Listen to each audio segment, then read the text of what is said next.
मेरा नाम विक्की है। ये बात उस समय की है जब मेरी उम्र 17 साल की थी। हम जॉइंट फैमिली में रहते थे। मेरे पापा के 4 भाई थे और मेरे पापा सबसे छोटे थे। उन सब की औलादें जवान थी और सब अपने अपने घरों के हो गए थे। सबके यहाँ बेटियां थी, लेकिन मैं उस खानदान का इकलौता बेटा था। इसी वजह से सबका लाडला था। खानदान का इकलौता बेटा होने की वजह से सब मुझसे बहुत प्यार करते थे और सब मेरे नखरे उठाते थे। मेरे सारे चाचा मुझसे ऐसे प्यार करते थे जैसे मैं असल में उनका अपना बेटा हूँ। मेरे मुंह से निकली गई कोई भी ख्वाहिश 2 मिनट में ही पूरी कर दी जाती थी। पर उस घर में एक ही इंसान ऐसा था जिसने मेरे साथ, फिलहाल तो क्या आज तक, मुझसे प्यार से बात तक नहीं की थी। जिसने मुझे कभी प्यार भरी नजरों से देखा भी नहीं था। जो मेरा इतना ख्याल भी नहीं रखती थी जितना ख्याल रखना मेरे लिए उनका हक बनता था। उसने कभी मेरी हिम्मत तक नहीं बढ़ाई। कभी मुझे ये भी नहीं कहा कि मैं उनके लिए अहम हूँ। और वो थी मेरी माँ। मेरी माँ मेरे साथ सौतेले बेटे जैसा सलूक करती थी। मैं पढ़ाई में अच्छा था, हर बार फर्स्ट आता था, फिर भी वो मेरी तारीफ नहीं करती थी। कोई भी अच्छा काम करता तो भी वो मुझसे गुस्सा ही होती थी। पापा भी अक्सर उनको समझाते थे कि ऐसा क्यों करती हो। सब रिश्तेदार भी कहते हैं कि इस औरत को अपने बेटे की कदर ही नहीं है। एक दिन मेरी माँ ने तंग आकर सबके सामने कह दिया कि हाँ, मैं एक बेटे की माँ हूँ तो क्या करो, इसमें कौन सी बड़ी बात है। तुम लोगों के घर में सिर्फ बेटियां हैं, इसलिए तुम्हारे लिए ये बड़ी बात होगी। मेरे लिए कोई बड़ी बात नहीं है। तुम लोगों को इतना एहसास है तो तुम कर लिया करो इसकी फिक्र, लेकिन मुझे मेरे हाल पर छोड़ दो। मैंने आज तक अपनी माँ से कोई बदतमीजी नहीं की थी। उसके हुक्म के खिलाफ जाकर कोई काम नहीं किया था। फिर भी उनका रवैया मेरे साथ ऐसा क्यों था, मेरी ये बात बिल्कुल भी समझ में नहीं आती थी। मुझे ये भी पता चला कि एक बार मेरे पापा ने मेरी माँ से जबरदस्ती डिवोर्स भी ले ली थी, लेकिन फिर उन्होंने दोबारा शादी की थी। माँ ने मुझे इस बात की वजह तक नहीं बताई। वो मुझसे अपने दुख तक नहीं बांटती थी, पर वो तो मेरी माँ थी। मैं फिर भी उनसे मोहब्बत करता था। एक चाची का रवैया भी सबके साथ बहुत ज्यादा बुरा था, लेकिन वो तो सबके साथ ही ऐसी थी और हम जानते थे कि वो है ही ऐसी। लेकिन मेरे माँ मेरी कंजिन्स के साथ अच्छे से पेश आती थी, पर मैं उनका अपना बेटा था, लेकिन मुझसे प्यार नहीं करती थी। मैं उनकी मोहब्बत के लिए तरसता रहता था। इसके अलावा हर रात मेरी माँ मुझे एक जहर जैसा कड़वा शरबत पिलाती थी। ये काम वो मेरे बचपन से ही कर रही थी। उन्होंने एक दिन भी नागा नहीं की थी। पहले मैं छोटा था, उनकी बात मान लेता था, पर मुझे उनका ये रवैया बिल्कुल भी समझ नहीं आता था कि आखिर वो मुझको ये शरबत क्यों पिलाती थी। बस यही एक काम था जो वो मेरे लिए करती थी, और रात को मेरे कमरे में मेरे लिए वो शरबत लेकर आया करती थी और उस वक्त तक मेरे पास ही बैठी रहती थी जब तक मैं उस शरबत को पी नहीं लेता। एक दिन वो शरबत पीने से मेरी तबीयत बहुत खराब हो गई। रात को मेरे पेट में बहुत दर्द हुआ, सारा घर बहुत परेशान हो गया और मुझे रात को ही डॉक्टर के पास ले जाया गया। डॉक्टर ने कहा कि आप जो भी पी रहे हैं उसे अब ना पिए। फिर अगली रात मैंने अपनी माँ को वो शरबत पीने से मना कर दिया। अपनी सेहत के बारे में भी बताया, पर वो नहीं मानी, जैसे उनको मेरी कोई फिक्र ही नहीं थी। क्या वो नहीं जानती थी कि मैं रात ही अस्पताल से वापस आया हूँ? यहाँ तक कि मैंने अपनी माँ को साफ साफ मना कर दिया था कि मुझे इस तरह की कोई चीज नहीं पीनी है, पर उनको मेरी जरा भी फिक्र नहीं थी। सिर्फ इतना फिक्र थी कि बस मैं किसी तरह वो जहर जैसा शरबत पी लूं। आज पहली बार मैंने यह शरबत पीने से मना किया था। मैं अपने इरादे का पक्का था। वो समझ गई थी कि शायद आज मैं उनकी बात नहीं मानूंगा। मैंने वो शरबत नहीं पिया। वो मेरे से मिन्नतें करती रही। वो बहुत परेशान लग रही थी। अचानक उनके मुंह से ऐसी बात निकल गई जिसने मुझे हैरान कर दिया। उन्होंने इतना ही कहा था कि अगर मैंने वो शरबत नहीं पिया तो गजब हो जाएगा। तुम प्लीज ये शरबत पी लो। अगर तुमने ये शरबत नहीं पिया तो कयामत आ जाएगी। कुछ ऐसा हो जाएगा जो मैं तुम्हें बता नहीं सकती। बस तुम मेरी बात मान लो। पर मैं नहीं माना। वो रोते हुए मेरे कमरे से चली गई।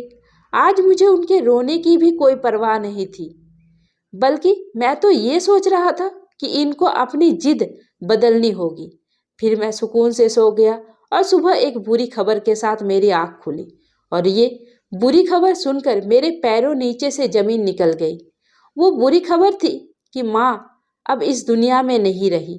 वो रात को ही ठीक ठाक सोई थी और सुबह पता चला कि रात के किसी पहर ही उनकी मौत हो गई थी। उनकी मौत की वजह समझ में नहीं आई। ना तो उनको कोई बीमारी थी, ना ही उनके साथ कोई हादसा हुआ था। आखिर ऐसा कैसे हो सकता है?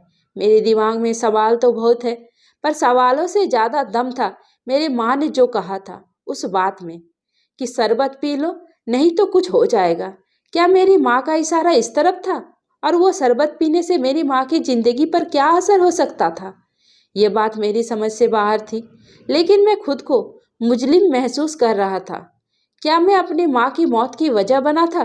अगर मैं वो शरबत पी लेता तो आज मेरी माँ जिंदा होती? सवाल और सदमा मिलकर मेरी जान ले रहे थे। मेरी दिमागी मरीज की तरह बन गया था। मैं बहुत रोया था। मेरे लिए यह सदमा बहुत बड़ा सदमा बन गया था। घर में शौक का माहौल था। पापा भी सदमे में थे। कुछ दिन बाद मैं अपने दोस्त के घर चला गया। वो भी मुझे तसल्ली दे रहा था और वहां से आने में लेट हो गया। ये पहली बार था मैं अपनी माँ की मौत के बाद घर से निकला था। आसमान पर चांद था। उसकी चांदनी और सितारों की टिमटिमाती रोशनी ने माहौल को खुशगवार बनाया हुआ था। रात के सन्नाटे में अकेले ये मेरा पहला चांस था जब से मेरी माँ इस दुनिया से गई थी। मैंने वो शरबत नहीं पिया था। तब से ही मेरे सर में बहुत दर्द रहने लगा, ऐसा दर्द जिसको मैं नज़रअंदाज भी नहीं कर सकता था। इसलिए मैं डॉक्टर के पास गया और उसने कहा कि शायद टेंशन और सदमे की वजह से आपके सर में दर्द है। पर मैं जानता था कि असल वजह क्या है। यह दर्द तो मेरी जान ही नहीं छोड़ रहा था। घर के हालात भी कुछ अजीब हो गए थे। मेरी एक कर्जन सीढ़ियों से गिर गई और उसका सर फट गया। वो बिस्तर पर पड़ी थी कि दूसरी भी बहुत ज़्यादा बीमार हो गई। मेरी एक चाची किचन में काम कर रही थी और उनके पैरों में गर्म दूध गिर गया। और वो इधर मेरे चाचा ने भी सिर्फ मुझे बताया कि कारोबार में बहुत बड़ा नुकसान हो गया है। अब कारोबार में बहुत ही मुश्किल आ रही है। और मेरे पापा तो अब तब से ही बीमार थे जब से मेरी माँ इस दुनिया से गई थी। वो तो बिस्तर से ही नहीं उठे थे। मुझे समझ में नहीं आ रहा था कि आखिर ये सब क्या हो रहा है। मेरे सर का दर्द भी नहीं जा रहा था। मैं दवाइयाँ खाकर पागल सा हो चुका था। चाचा ने कारोबार में नुकसान की बात मेरे पापा को नहीं बताई और मुझे भी कहा कि ये बात घर में किसी को ना बताएं, क्योंकि सब और भी परेशान हो जाएंगे। घर में सब कह रहे थे कि जब से मेरी माँ गई है तो घर के हालात भी खराब हो गए हैं। पर मुझे लग रहा था कि बात सिर्फ ये नहीं थी, बात तो कुछ और भी है। फिर मुझे मेरी माँ की बात याद आई कि अगर मैंने वो शरबत पीना छोड़ दिया तो सब कुछ खत्म हो जाएगा। मैं अपनी माँ के कमरे में गया, तलाशी करने लगा कि वो शरबत कैसे बनाती थी। उनकी ये डायरी मिली जिसमें एक पेज पर बहुत कुछ लिखा था। उसको देखकर मैं हैरान रह गया। उस पर शायद किसी का पता लिखा था, जिसके नीचे लिखा था मुसीबत में इनसे मिले। मैंने अगले ही दिन वहाँ जाने के लिए सोचा और मैं जब वहाँ पहुँचा तो देखकर हैरान रह गया। वो किसी बाबा का घर था। मैं हैरान इसलिए हुआ क्योंकि हमारे खानदान में कोई भी ऐसी बातों को नहीं मानता था। मैं अंदर गया और अपने नंबर का इंतजार करने लगा। मैंने वहाँ बैठे कुछ लोगों से उस बाबा के बारे में पूछा तो लोगों ने कहा ये बहुत पहुँचे हुए बाबा है। मैंने कहा आपके ये बाबा आपसे कितने पैसे लेते हैं? कम से कम 1000 तो लेते ही होंगे। तो वो कहने लगे कि ये बाबा 1 रुपया भी नहीं लेते। मैंने कहा अच्छा, जो अपनी मर्जी से दे देता तो क्या वो रख लेते हैं? उसने कहा कि नहीं, यह ऐसा कोई रिवाज यहाँ नहीं है। अगर फिर भी कोई जिद करे कि कुछ देना चाहता है तो बाबा उसे कहते हैं कि ये गरीबों में कोई चीज़ बांट दे, उसका फल तुम्हें मिल जाएगा। लेकिन बाबा किसी से 1 रुपया भी नहीं लेते। ये बात सुनकर मैं हैरान रह गया, लेकिन फिर भी मेरी ऐसी चीज़ों पर कोई भरोसा नहीं था। मैं बाबा के कमरे में दाखिल हुआ। तो वो मुझे देखकर चौंक से गए।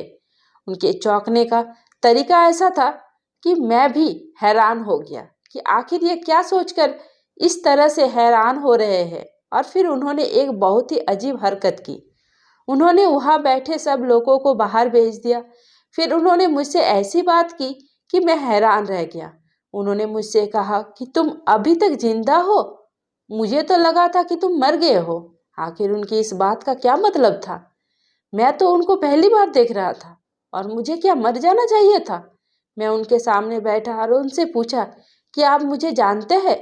मैं तो जिंदगी में आपको पहली बार देख रहा हूँ। फिर आपने मुझे देखते ही ऐसी बात क्यों की?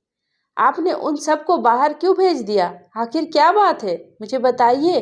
मैंने उनको सब कुछ बताया कि मेरी माँ इस दुनिया से चली गई है और मेरे घर में पता नहीं क्या हो रहा है। सब कुछ तबाह होता जा रहा है, कारोबार भी तबाह होते जा रहे हैं और घर के लोग भी बीमार हैं। मेरे सर में भी हर वक्त दर्द रहता है। फिर उन्होंने मुझे एक ऐसी बात बताई जिसको सुनकर मैं हैरान रह गया। उन्होंने कहा कि तुम अपने खानदान के अकेले लड़के हो, यानी सारी जायदाद के वारिस हो, इसलिए तुम्हारे दादा ने सब कुछ तुम्हारे नाम कर दिया था। तुम्हारे बाकी के चाचा को यह बात जहर लगी। उन सब की बीवियों ने मिलकर तुम पर बहुत बड़ा काला जादू करवाया था। वो जादू बहुत ही भयानक था। हम भी हैरान थे कि कोई इस कदर पत्थर दिल कैसे हो सकता है, किसी पर ऐसा जादू करवा सकता है। इस जादू की वजह से तुम बस 2-3 महीने ही जी पाते। पर तुम्हारी माँ ने, जो कि एक अच्छी दिलवाली औरत थी, उसको सब कुछ पता चल गया था। उसने तुम्हारे बाप को बताया तो उसने झगड़ा हो गया और तुम्हारे बाप ने गुस्से में आकर तुम्हारी माँ को डिवोर्स भी दे दी थी। जब तुम्हारे बाप को अपनी गलती का एहसास हुआ तो उन्होंने तुम्हारी माँ से दोबारा शादी कर ली। एक दिन तुम्हारी माँ तुम्हारे बाप को मेरे पास लेकर आई। मैंने उनको सब कुछ बताया लेकिन उन्हें फिर भी विश्वास नहीं हुआ और फिर तुम्हारी माँ ने मुझसे कोई हल पूछा। तब से मैं तुम्हारी माँ को जानता हूँ। मुझे तुम्हारी माँ की बात का यकीन था। मैंने उस जादू का तोड़ तो किया पर वो जादू बहुत ताकतवर था। ये जादू सिर्फ तुम पर जब तक ही असर करेगा जब तक तुम 18 साल के नहीं हो जाते, लेकिन तब तक तुम्हें वो रोज मंत्र वाली जड़ी बूटी वाला शरबत पीना था। ये जड़ी बूटी वो मुझसे ही ले जाती थी और तुमने वो नहीं पिया, इसलिए सबसे पहले वो जादू का असर तुम्हारी माँ पर हुआ, क्योंकि वही थी जिसकी वजह से जादू रुका हुआ था। और फिर तुम पर भी उसका धीरे धीरे असर होने लगा। मैंने हैरान होकर पूछा कि यह जादू मुझ पर मेरी चाची ने करवाया तो फिर उन पर भी मुसीबतें क्यों आ रही है? तो बाबा ने बताया क्योंकि अब यह जादू खत्म होने वाला है, इसलिए उन लोगों पर भी इसका असर हो रहा है। अभी तुम्हारे 18 साल होने की 1 महीना और बाकी है। बस तब तक तुम ये शरबत पीते रहो और उसके बाद उस जादू का असर खत्म हो जाएगा। तुम्हारी माँ तो अब वापस नहीं आ सकती पर शायद तुम्हारी जान बच जाएगी। वो इसलिए तुम पर शक्ति वो इसलिए तुम पर सख्ती करती थी ताकि तुम उससे डर कर रहो, उसकी बात मानो, वरना वो तुम्हें रोज ऐसा कड़वा शरबत पीने पर मजबूर क्यों करती? फिर जब मैं वहां से वापस आया तो मैं बहुत दुखी था। मैंने अपनी जिद में आकर अपनी माँ को खो दिया। एक बार भी नहीं सोच सकता था कि माँ तो माँ होती है, उसकी मोहब्बत कभी कम हो ही नहीं सकती। मैंने अपने पापा को ये सब बताया लेकिन मेरे पापा अभी भी ये बात मानने को तैयार ही नहीं थे कि उनका खानदान ऐसा कर सकता है। उनका कहना था कि तुम्हें इतनी मोहब्बत मैंने नहीं की जितनी मोहब्बत मेरे भाइयों और उनकी पत्नियों ने की है, और मेरा उनके लिए बस यही कहना था कि उनकी मोहब्बत के पीछे असल में उनका एक मकसद छिपा हुआ था। आपने मेरी माँ की बात नहीं मानी, यहाँ तक कि उनको एक दफ़ा डिवोर्स भी दे डाली, सिर्फ अपने खानदान वालों के लिए। आप क्यों नहीं समझ रहे हो मेरी बात को? मेरी माँ सच कह रही थी। मैंने भी उन सारी चीज़ों को महसूस किया है। मैं कोई छोटा बच्चा नहीं हूँ। मेरे पापा ने मेरी कोई बात ना मानी। मैंने अपनी माँ की वो डायरी अपने पास रख ली और उसमें यह भी लिखा था कि तुम्हारे बाबा ये बात कभी नहीं मानेंगे क्योंकि वो अभी भी इस जादू के असर में हैं। इसलिए मैंने अपने पापा को उनके हाल पर छोड़ दिया। अब मैं उस बाबा से ढेर सारी जड़ी बूटी ले आया और घर में बैठकर अपने लिए खुद ही शरबत बनाने लगा। फिर मैं ये भी सोचने लगा कि इस शरबत को बनाने में कितनी मेहनत लग रही है और ये काम छुप कर भी करना पड़ रहा है। तो मेरी माँ ने सब घर वालों से छुपकर मेरी जान बचाने की खातिर क्या कुछ नहीं किया और मैंने जाते जाते भी उनसे बदतमीजी कर दी। यह शिकवा मुझे खुद से सारी जिंदगी रहेगा। मैंने 1 महीने तक वो शरबत पिया और 18 साल का होने के बाद शहर छोड़कर मुंबई चला गया। जाने से पहले मैंने अपने सब घर वालों को कहा कि मैं आप सबकी झूठी मोहब्बत को आपकी सच्ची मोहब्बत समझ रहा था। आप सब ने मेरे साथ जो किया है उसका मकसद नाकाम हो गया, सिर्फ मेरी माँ की वजह से। मेरी माँ वापस आ नहीं सकती, लेकिन मैं आप लोगों को कभी माफ़ नहीं करूँगा। मैंने वो घर छोड़ दिया और मुंबई में रहने लगा। बहुत ही मेहनत से पढ़ाई की, अपना घर बनाया और फिर एक होटल बनाया जिसको अपनी माँ का नाम दिया। इस बात का मुझे बहुत दुख था कि मेरे पापा मेरे साथ नहीं आए। मेरे पापा को भी अब दौलत से कोई मोहब्बत नहीं थी और मुझे भी नहीं चाहिए थी। मेरी खानदान दौलत जिसने मेरे अपनों को ही मेरा दुश्मन बना दिया।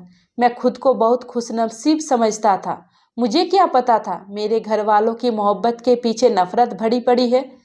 सलाम है मेरी माँ को जिसने सारी जिंदगी इस राज को अपने सीने में दफन रखा, सिर्फ इसलिए कि वो मेरी जान बचा सके, और ऐसे ही वो इस दुनिया से चली गई। दोस्तों, माँ तो माँ ही होती है, इसका कोई मोल नहीं होता। उम्मीद करती हूँ आपको हमारी कहानी पसंद आई होगी। कहानी पसंद आई है तो वीडियो को लाइक करें, चैनल पर नए हैं तो चैनल को सब्सक्राइब करें और हाँ, नोटिफिकेशन बेल को ज़रूर दबाएं ताकि अगली अपडेट सबसे पहले आपको मिले। धन्यवाद।